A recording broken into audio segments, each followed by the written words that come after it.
Hi, my name's Paul Grogan and welcome to the Gaming Rules video log for the month of March 2019. Now, some of you regular watchers will notice that I'm not in my studio today. I decided to have a little bit of a change of scenery and I've come down to my kitchen, which has been recently tidied, which is why I'm able to do the filming here, for reasons which I'll explain at the end of the video. Now, one of the things is I'm filming this video at the start of April. Now, April in the UK is notorious for having very changeable weather. This morning we have had absolute bright sunshine, clear blue skies, then when I woke up it was torrential rain, then it was clear blue skies, then it was completely overcast, then it was clear blue skies again.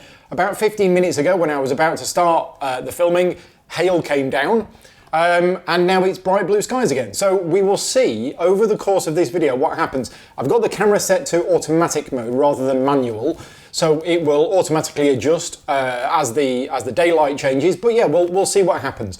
So this video is going to cover all of the games that I've played in the month of March 2019, and that's a lie straight away because at the very start of March I was still over in the Czech Republic and I filmed my video log for February on I think it was like the 4th or the 5th of March. So the video log that I filmed last month actually included the first few days of March. So I'm not going to cover that again. This video is basically going to be from when I got back from the Czech Republic right up to yesterday, I think. So as always, thank you very much to all of my Patreon supporters that make this video possible. And if you do enjoy my content, either this, my other videos or podcast, whichever, then please consider supporting me over at patreon.com/gaming rules. So let's crack on. So I got back from the Czech Republic, as mentioned, and I was pretty exhausted because I hardly slept when I was there for a variety of reasons. But basically, I had 3 days to recover before I went to AireCon, which was my next gaming event I was going to be working at. And believe it or not, in those 3 days, apart from filming the video log, doing a little bit of rulebook work, I did get a little bit of rest. I took things easy, and you know, everything was going to be okay. On Wednesday the 6th, which is the day before I was travelling up to AireCon, I had to learn a game called Kingdom Rush, which is a new game. I got sent the prototype from Lucky Duck Games, and I was going to be running demos of it at AireCon, one of the games that I was going to be demoing.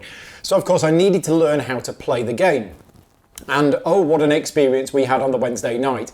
Now the rulebook, to be fair, that I'd got sent with the prototype was a Google Doc. The later rulebook is much, much better. The Google Doc had a few things in it that weren't very clear.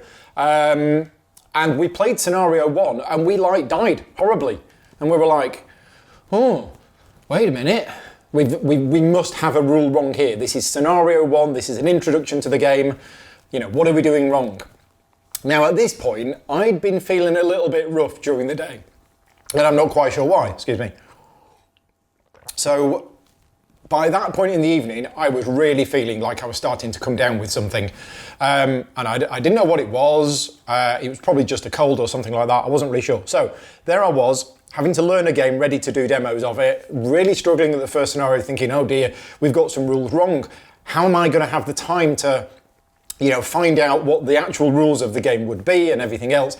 And I actually went home from the club ill because I'd really come down with a cold badly and I had to come home and go to bed. And the next day I was travelling to AireCon and I hadn't packed yet. So it wasn't a great start to AireCon, unfortunately. AireCon was fantastic, had a really good time there, but I came down with a cold. Now, despite me being exhausted and run down a lot of the time, I don't actually get ill. So it's quite rare that I come down with a cold, but I did actually come down with a proper cold. Thanks to support of various people bringing me various bits of medication during the weekend. I was dosed up on tablets. The journey to AireCon, thanks to Steve for driving me all the way there. It was 6 hours to get there. I was having rules discussions with Lucky Duck Games all on the way, saying either we got a rule wrong or this scenario is too hard or whatever. But the journey up there was okay, and I wasn't feeling too bad. I did still have a cold. I wasn't able to fight it off. So what did I do at AireCon? Well, I demoed lots of games. Me and a colleague of mine, Ben, we were working in the Geek and Sun area. So we had 3 of the Geek and Sun tables, and I was running demos of War Chest, Kingdom Rush, Tiny Towns from AEG, Pulsar 2849, still popular, Chronicles of Crime, also from Lucky Duck, Space Base, Through the Ages, Scorpius Freighter, and On Mars, Vital Lacerda's new game. I didn't get to play many games myself. What I did is, although I was officially only working during the days until about 5 o'clock in the evening, what I decided to do was give some of my patrons the chance to play On Mars. So, as well as doing the demos during the day, I also spent my evenings also running demos of the game for them, which was not a commission job. It was just something that I wanted to, a thank you to my Patreon supporters. On the Saturday evening, I actually played On Mars myself with Susie and Chewy.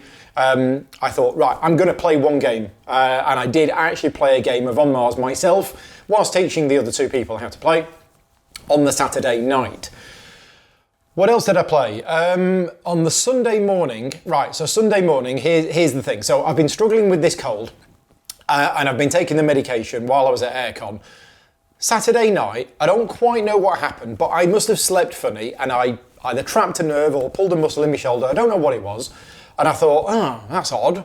But I was in pain during the night, so I didn't really sleep at all on the Saturday night, maybe a couple of hours. So the Sunday was a real struggle. I got up early, and I had a quick game of War Chest with Andy, who had pretty much forgotten how to play the game, I think. But I reminded him how to play by solidly beating him. So yeah, so I played War Chest and On Mars over the weekend. So by the end of Sunday at AireCon, while everybody's packing up, I'm really struggling at this point. As I say, I hadn't slept the night before. My shoulder's in pain. I've still got a cold. I'm having business meetings because people want to speak to me, and I was sat there having dinner, shivering, coming down with a fever, and just this is crazy. So went home on the Monday. Stayed over on the Sunday night, feeling really rotten. Steve drove me home on the Monday. It was quite a relaxing journey home. Going on to Kingdom Rush. I forgot to mention, but it turns out we'd got the rules mostly right. There was one slight rule we'd got wrong, but I'd convinced them that initial scenario was a bit too difficult. There is a trick to it, and if you know how to complete that scenario, then it's relatively easy. But my opinion on it was that your first game, effectively mission 1, should be a tutorial teaching you the rules of the game. It shouldn't be massively, stupidly difficult. It should feel like a challenge, but as long as you know what you're doing, you should be able to beat it. And I ran the game, 4 times over the weekend with different groups, and I used my mission, which was a slight change to the one that they'd sent me. And every group that played it, thank you very much to Fiona and Amy from Fiona's Game Shelf, Polyhedron Collider tried it out, Jason Froud and Martin Cubley tried it out, and a few other people tried it out as well. And I'll speak for them, but they all said that mission felt like a real challenge. They were really up against it.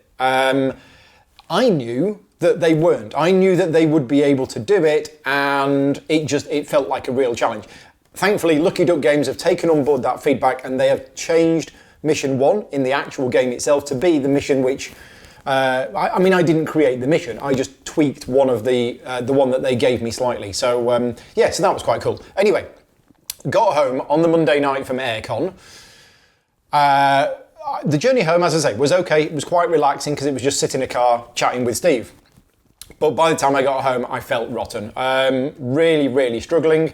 And I then had to unpack and pack because the next day I flew to Portugal for mine and Vicky's first holiday in 6 years. Yep, I won't go into the details why, but for one reason or another, I've hardly had a day off in 4 years, including weekends. So that's one reason why.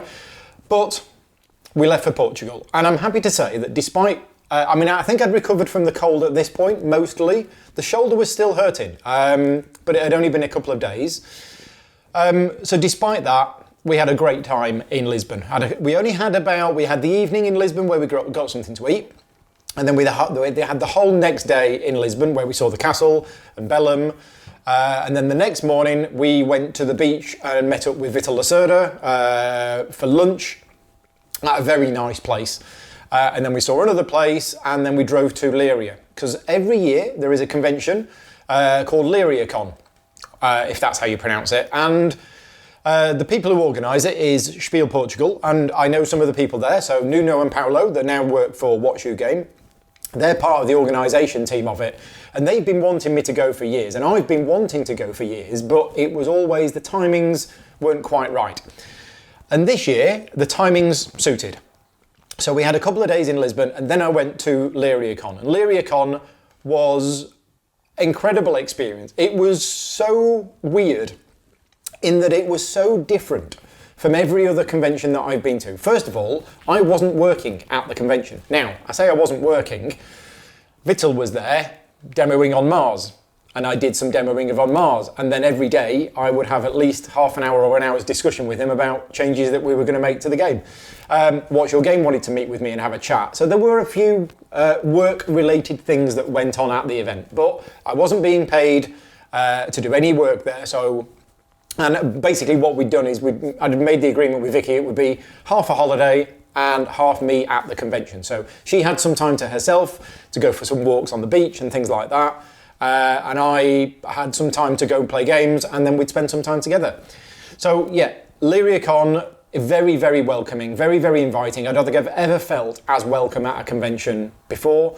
Lots of friendly faces there, lots of people who knew me that I didn't know, but lots of people that I knew as well. Tony Boydell and Richard Klein were there, and I've known both of those for like 20 years. Ella was there, Meeple Pete was there, Isaac Childress decided to come at last minute.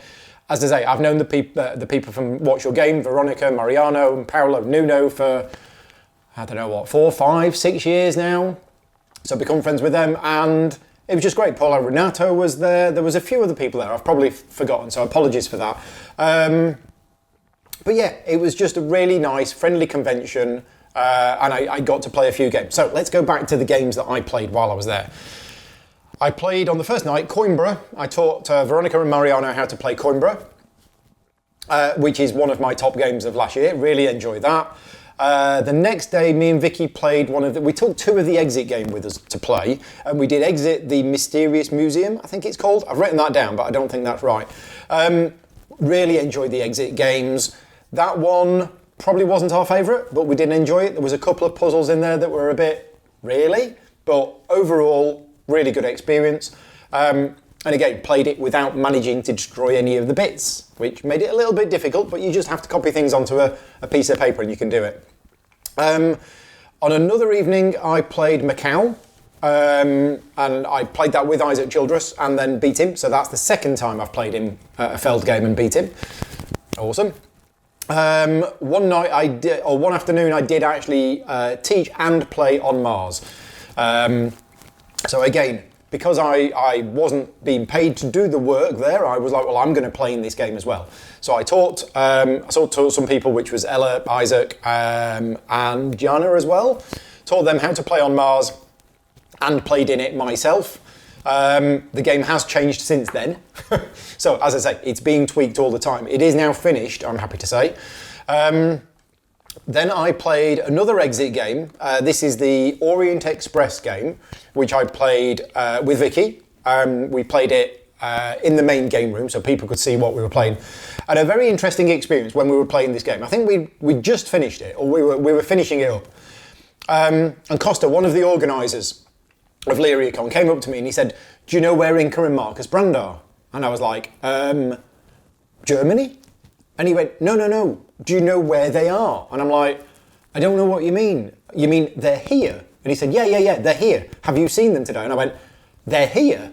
And I had no idea that they were there because we were playing their game. So I was like, well, when you find them, please bring them over. I'd love to meet them and chat with them. So that was quite cool. He found them, brought them over. We were actually just finishing their game, which they signed. So me and Vicky got to meet them, big fans, and that was quite cool. There's a few other, the thing is with LeiriaCon, there's a number of designers there, and there's a number of publishers there. So Matthias Kramer was there, demoing Glenmore too. I wasn't confident enough to go up and say hello and have a chat with him. But yeah, and Tony Boydell was showing his new game there. Isaac had a new game to show there. So although it's an open gaming event, there's a few designers and publishers there showing their prototypes of games that are going to be coming out, next year, year after, or whenever. So that was quite cool. I then played a 2-player game of Trajan with Mariano from What's Your Game. And Trajan is my favourite Stefan Feld game. I know I said that Forum Trajanum at the end of last year was probably my favourite at the time, but on reflection, and the fact that I think Forum Trajanum, the couple of the things are a little bit too good, pushing the bar along seems to just win every game. So I've gone back to Trajan as my favourite, which is fantastic. On the last day, I played Isle of Skye and 1906 San Francisco. So thank you to Ella for teaching me how to play that game. Isle of Skye I've only played once before, and it's just fantastic. I don't own a copy of Isle of Skye. I really do need to own a copy of it because it's very good. And 1906 San Francisco was a surprise. It was very good. Really enjoyed it.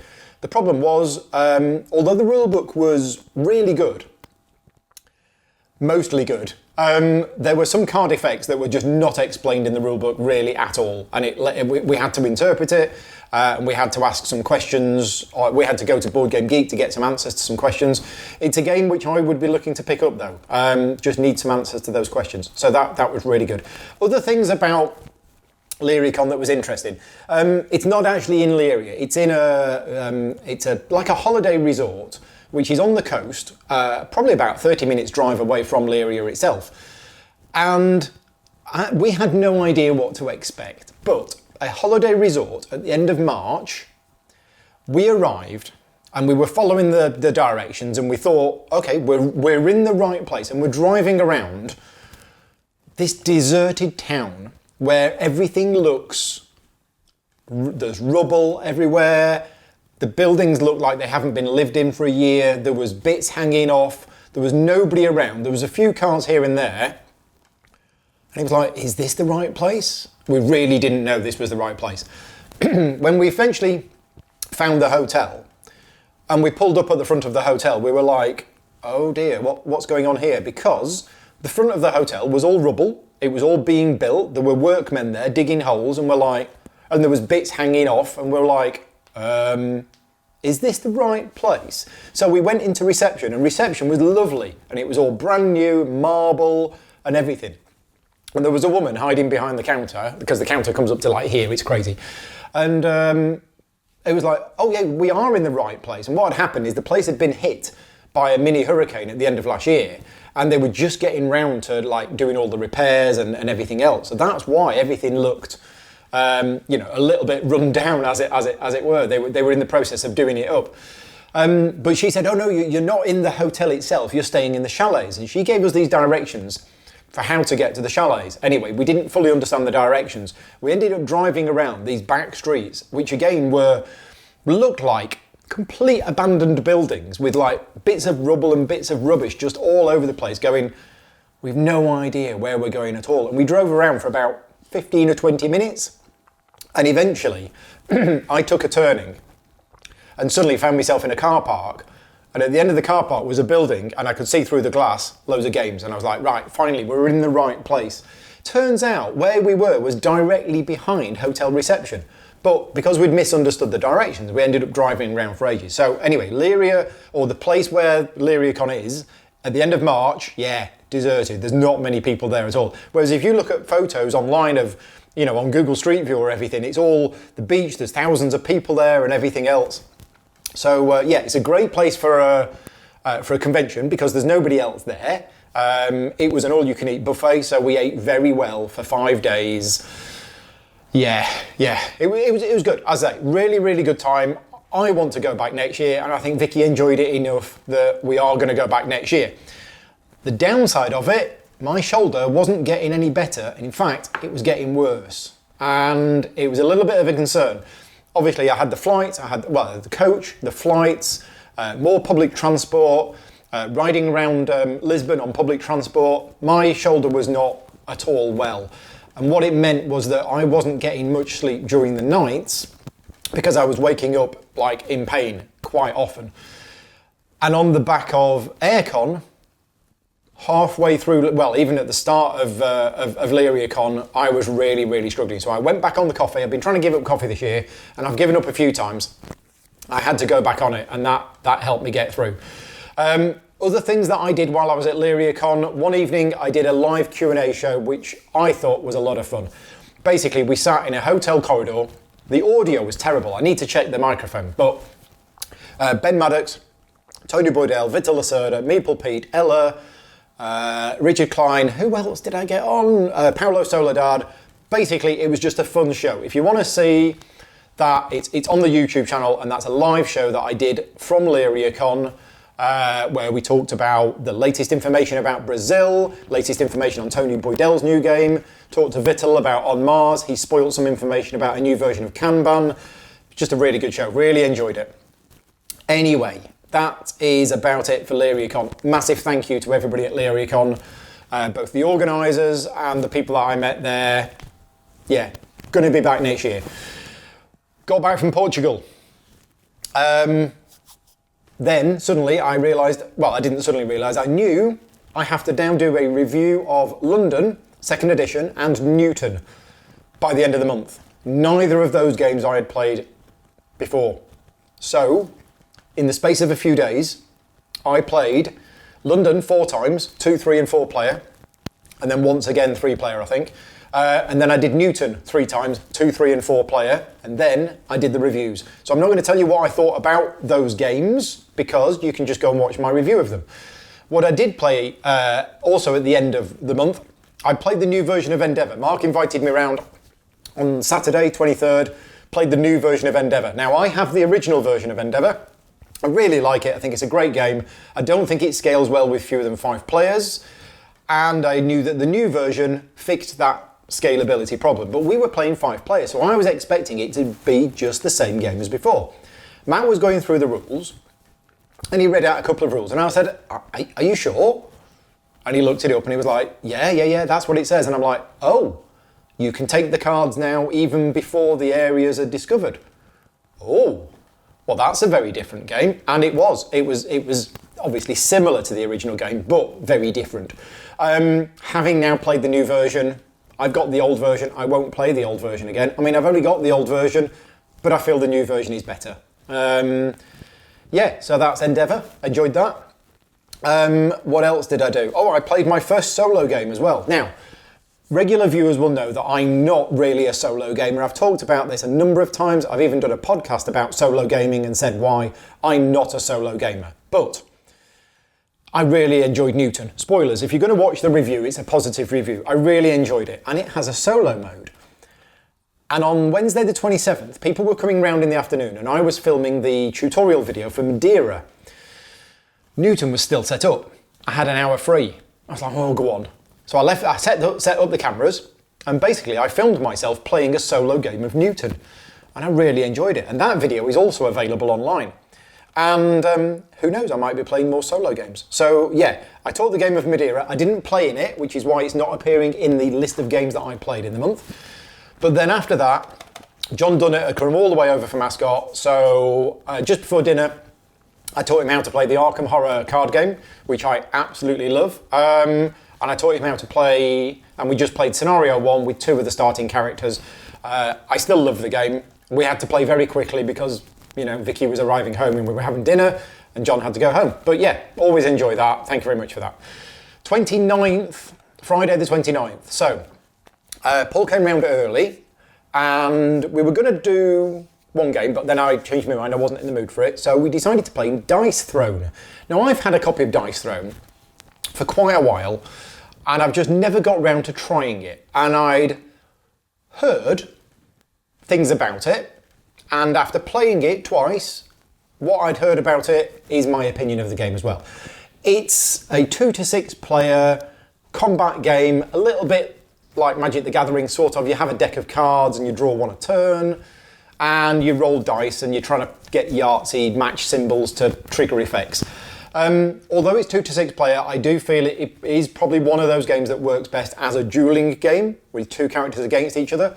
And me and Paul played it twice just with the starting characters.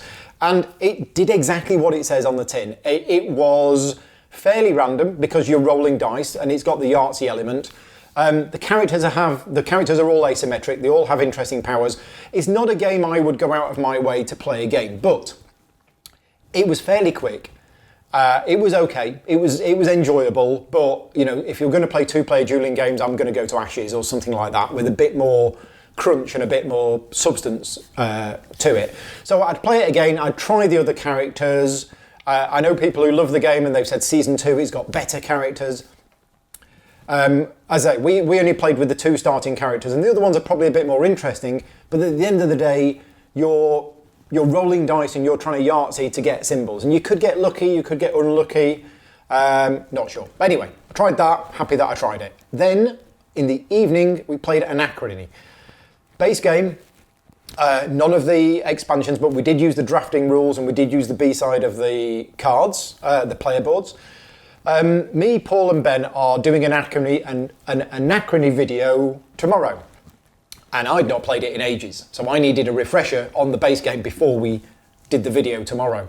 And Akronym is, I do like the game. We do play with a slight house rule. I don't like the randomness of the paradox dice, the way that some people could just get lucky and not get one, and other people could get two. So we just rule it that everybody gets one. Now, for the video tomorrow, that will probably be with the official rules, because you shouldn't use house rules in an official video, really. But from personally playing it, that's what we used. And it took that bit of randomness out of the game, which I felt was unnecessary. So really enjoying Akronym, and I'm glad I played that again, and it all came back to me. And then, just before everybody went home, we played a game called Trick or Treat. Now, Trick or Treat is not on Board Game Geek at the moment. Well, it is, but it's on the old name as Cake or Death. And the version of the game I've got is currently called Cake or Death, but it's been rethemed, renamed, and it's going to be Trick or Treat. Excuse me a minute. Got some peanut butter in my throat. I'm going to be professionally involved in this game. I've helped with the rulebook, and I'm going to be doing a video on how to play. So I can't really give my opinion on the game other than everybody at the table enjoyed it. And I was at the table as well. It is the kind of game, it's like a 15-minute, 20-minute game. Brett Gilbert, Matthew Dunstan, and I like the stuff that they've done before. It has elements of cockroach poker in it, and cockroach poker I absolutely hated as a game. And this just fixed all of that. It's just really good and really nice. I won't say too much about it. There'll be more information coming about that game later on, but it's a 2 to 6 player, fun, 20-minute game. Yeah, really good. Sunday the 31st, the last day of March, Gloomhaven Day. We've not played Gloomhaven since January for various reasons. Sessions got cancelled. So we picked it up, we played Gloomhaven, we did scenario number 7. Now, I've since had an email from the designer, Isaac, saying, you've been playing the game 2.5 years, how are you only on scenario 7? Well, although we've been playing the game for 2.5 years, we've only played it like 35 times, I think, which sounds a lot, I know, but... and because of the route that we took in the campaign, if you look at the flowchart, don't look at the flowchart, it contains spoilers, but if you were to look at the flowchart, we went down this path here, and now we've wrapped that up, and then we did some side stories, and then we did something else, and now we're going back up and we're doing the other branch of the storyline that we didn't get involved in. So yeah, scenario 7 is one of the earlier scenarios, but we're just getting around to doing it. Also on that day, played another game of Trick or Treat, and also played Ganz schön clever, which everybody's been raving about for so long, and I just, for one reason or another, haven't got round to trying it. I have now played it, and there is a way you can play it online, and I've played it about 10 times online solo since. And yeah, it's really nice. It's another one of those games that you can get out in front of the family, and it's not a modern board game. You know, a little bit like I think Codenames. People say Codenames is a great gateway game. I don't think it is. I don't think Codenames is a gateway to other games. Carcassonne, Ticket to Ride, Bear and Park, Azul, they're gateway games. Codenames and Ganz schön clever, for me, sit in these are perfectly good games that you can enjoy with gamers and also enjoy with non-gamers, but they're not really a gateway to other. You can't go from Ganz schön clever to, you know, an Akronym or something like that. But yeah, very much enjoyed that. So that is all of the games that I played in March. Thank you very much for bearing with me. Now on to the Patreon updates. So thank you very much to all of my Patreon supporters for making this video possible, as I mentioned at the start. Some changes, new executive producers, Brendan Irvin, thank you very much Brendan, and Christine Wright, thank you very much, and I've invited you both to the Slack channel this morning, and you're both on the Slack channel this morning, and we're already talking about the weather, which is awesome. We've got some new producers as well. Adam, I don't have a surname, so thank you very much Adam. Aslak Raknez, I think I've pronounced that correctly, but possibly not, but thank you. Fotis Giakump, I think you said that I would probably pronounce it incorrectly, so I probably have, thank you. John, again, don't have a surname. If you want me to put, Adam and John, if you are watching this, then if you want me to put your surname on the end credits, then please let me know what your surname is, and I can change the end credits, otherwise you're just down as Adam and John. Karim Lopez, thank you very much, Karim. Nathan Harmsworth, thank you very much, Nathan. Sergio Arias, R-E-I-S, yeah. Again, probably pronounced it wrong, but thank you for your support. Steve McGillivray, have I got that right? McGillivray, yeah, McGillivray. Sorry, Steve. And Vicky Good, thank you very much, Vicky. And a couple of people have upgraded their support to producer level, which is Chris Spath, thank you very much, Chris, and Matt Sewell. Thank you very much, Matt. Good to see you at AireCon. A special mention to Tony Nichols. Tony Nichols is not a new patron supporter, but Tony wanted to make a one-off payment to the show to support it. He didn't want to do the Patreon monthly thing. So thank you very much, Troy. Did I say Tony? I think I said Tony. Sorry, Troy. Troy Nichols, thank you very much for your support. I'm actually going to try and do something specific with your one-off support so that I can... It's like when people give me money at Christmas. Not that people do that anymore, but when people did, I didn't want to just take that money and put it in an account. I wanted to go out and do something with that money, like have a meal or buy myself something, and then mentally I can say, that's what that person got. So, Troy, I'm planning on using your money to do something specific for the show, and then in my mind I can have that came from you. Right, contest time. Every month I do a giveaway, and the giveaway for last month was to win a copy of Chocolate Factory from Alley-Cat Games, which is not out yet, but basically the Kickstarter has just finished. Whoever wins this contest, I will contact Alley-Cat Games and say, can you add this person to the list? I'm also going to try and get it signed. So let's go over to the computer and do the draw. So as always, here is the spreadsheet, and we have all of my executive producers listed first. And if you are an executive producer, you get 3 entries into the contest. And then further down, we have all of the producers who got 1 entry into the contest. So let's do the random number generator here. Random between. Okay, and it's number 215. So let's scroll up. And the winner is Brian Hunt. So congratulations, Brian. Well done on winning the contest. And yeah, I've spoken to you this morning. Brian doesn't already, he wasn't a backer of the game. So that's great. You are now a backer of the game. You're going to win that. Now, the contest for this month is to win a copy of Tiny Towns. I've been doing demos of Tiny Towns in the UK now for the last 3 months. It's been a massively popular game, and AEG actually sent me 2 copies of the game.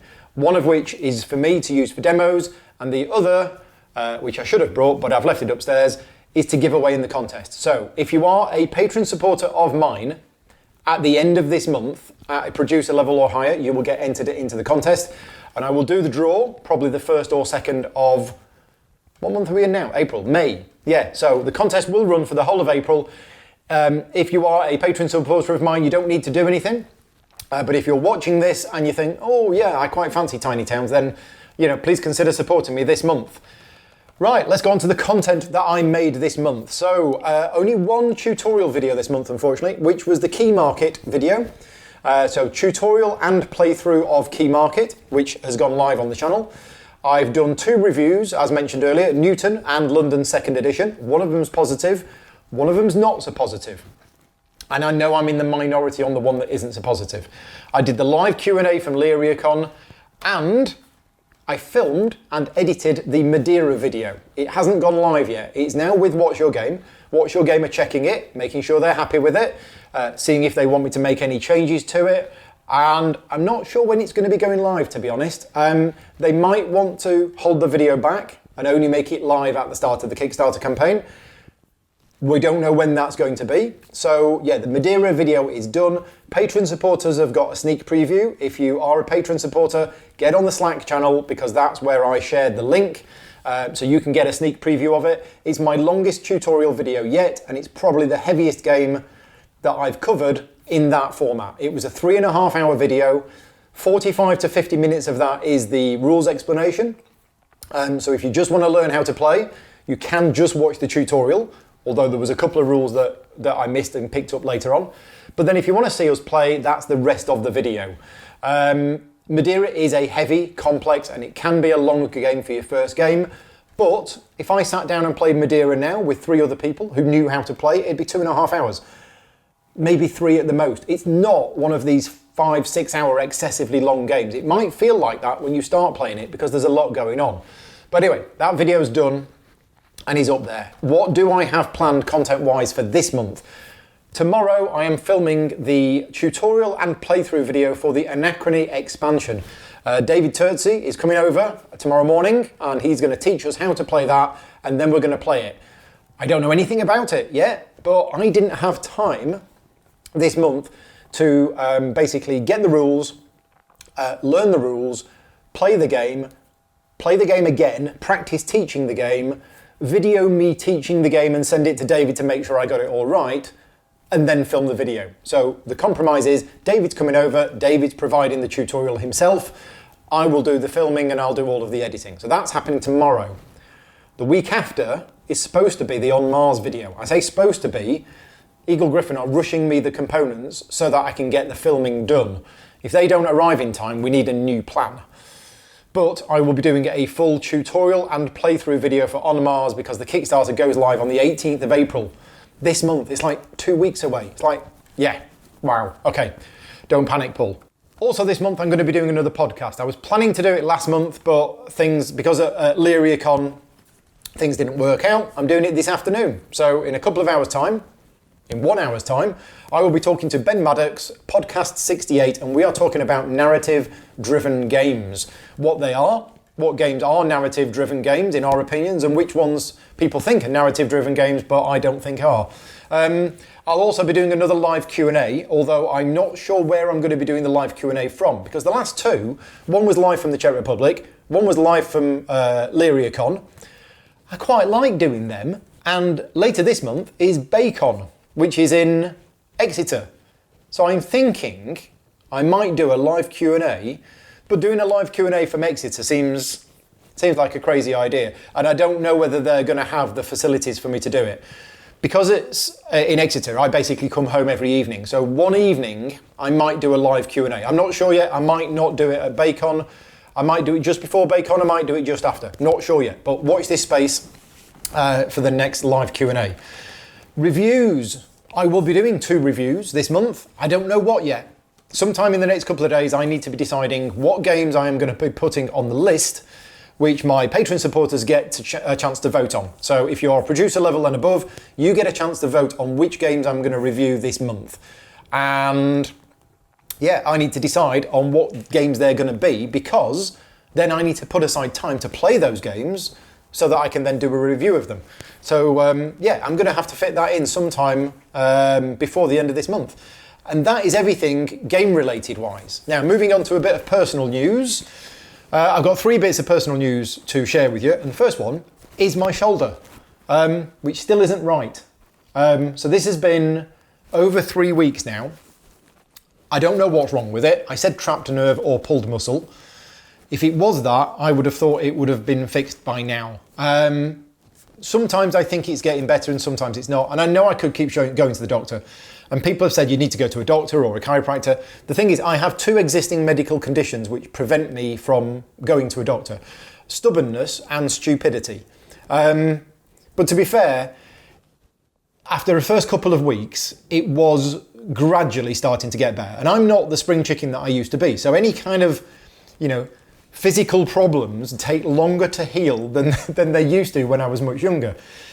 And it was last week where things were really starting to get better. Every day it started to get better, and I was actually starting to sleep better at night. I was still waking up, when I twisted it or turned or something, but by Friday I could hardly notice that I was in any pain whatsoever. So much so that I'd forgotten it was there, and I was working on the computer, and then I stretched, and I'm not going to do it now, but I stretched, and suddenly I was in absolute pain, a lot of pain. Ow, I shouldn't have done that. So yeah, that kind of set it back. I mean, after doing that on Friday, it was as bad as it was when I first did it. And that was a bit concerning, just as I thought it was getting better. And then Friday night, really wasn't good. I woke up screaming in agony at about 3 o'clock in the morning. And then could not sleep for the rest of the night, and it was really bad. As now, it's starting to get better again. So I'm probably not going to go to the doctors about it, but maybe I should at some point if I get some free time. What else happened? Well, on that Saturday, despite hardly sleeping during the night and being in pain with my shoulder, we went to look at 2 cats. And yeah, we're getting some cats. I'm still a bit emotional about it all because they're lovely. They're 2 boys. They're called Thor and Loki. They're 11 months old. They're at a cattery at the moment.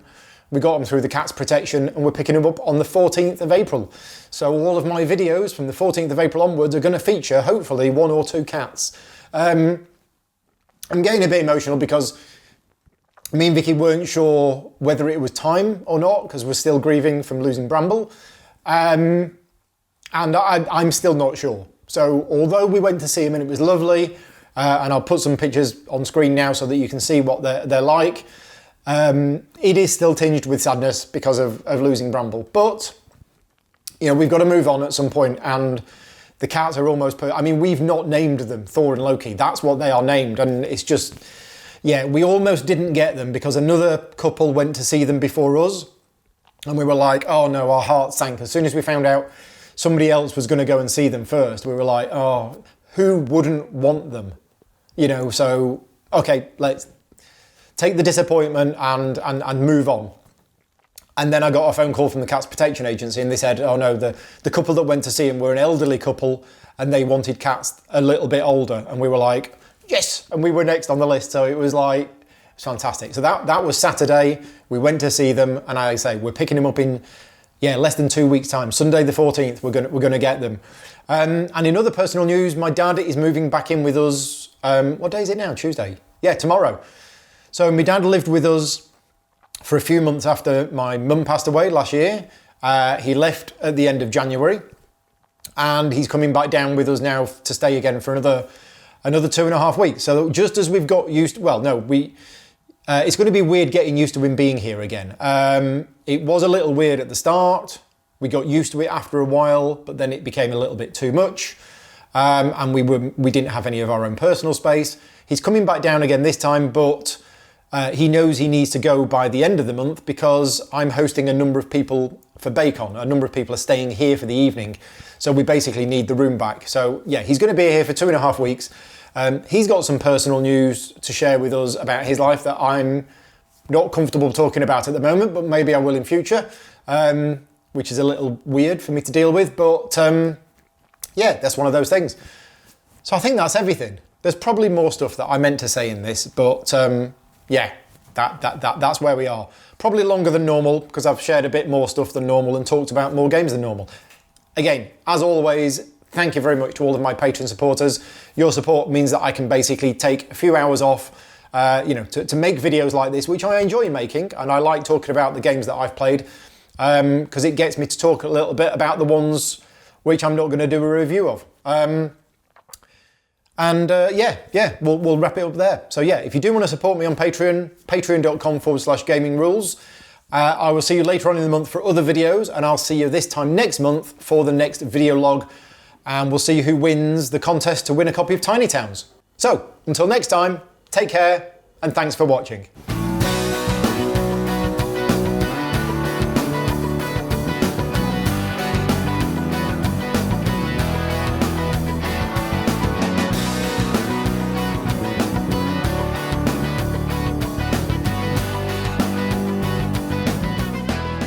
Gaming Rules is proudly sponsored by Game Toppers, upgrading your gaming experience. Visit GameToppersLLC.com.